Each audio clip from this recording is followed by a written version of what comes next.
जीवन रे चिलकाम नेलोग कना और चिलकन किचरीम हरद दा चिलकन पोशाकेम हरद दा चिलका आमेम ताड़ाम दा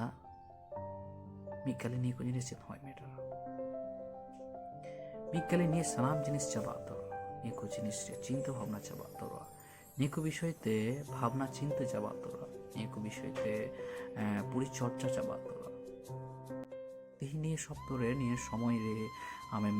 जखन आम खय एगेंस्टे आम खय जखन डाउनफॉल हरे नेले तखन कोनी आम चिंता कना नुई चिलकन किचरी हरक कना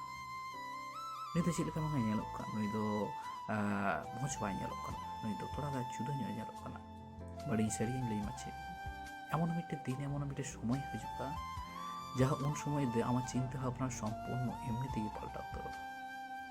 कारण सिचुएशनल परिस्थिति एमन जायगार एदिके तीटुकामा जहाँ दोको मेना जे उना ऑप्ते रे दो बोले बुझो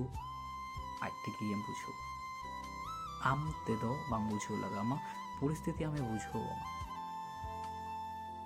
बट गाते को मेन का बांग बट उन समय रे तो आम थे चिकारे चे हो कारण उन समय आमा हरमो रे आमा गुणन रे आमा परिचर्या आमा कमी रे हयतो आम परिकल्पना लेखाय हो आमा हरमो रे ओना कमी लेखान दाड़ी हयतो बांग ताहेना ओनाते मिदकालीन रे चेलेका किचरी हरद दा चेलेका ड्रेसम हरद दा चेलेका नेलोग कना निये को चेद होय मेटार उनले शुधुई मेटारा जे आम चेलेकान हर कना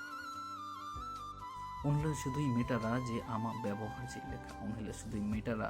जे आम हरम चेलेका आमा गुण चेद कना आर सारी कथा मेनते चेद उनले कि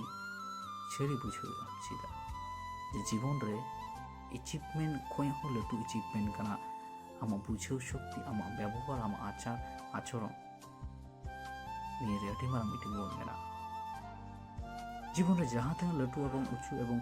से श्रेष्ठ जगह चला में बट निजेरा नेचार एवं निजेरा बुझो और निजेरा व्यवहार आलमादा निजेर अरिचाली निजेर कालचार आलमादा हरतुई रोड आलमादा